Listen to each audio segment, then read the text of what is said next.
wayithetha into zona into yoba ezi ndawo zaseBhayibhileni kutheni zihlala zinemfazwe. Uyazi for as long as I can remember, ndikhumbula because siye simamele ereyidweni ke kuba sikhula ngexesha lereyidiyo ke thina abantu be-50s. Uba ke wakuhlala kuthiwa kunemfazwe kooBeirut, kooLibanon, koo-Iraq, koo-Afghanistan, zonke ezaa ndawo eziphaya kwezaa ndawo.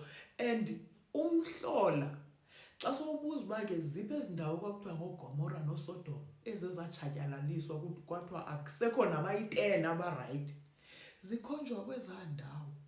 Naxa kubuzwa into yoba umkhumbi kaNoah njengoba wahlala kwiMount Ararat. Iphi iMount Ararat? Noko iintaba azitshintshi magama. I-Ararat nayo ikwezaa ndawo. Qhuma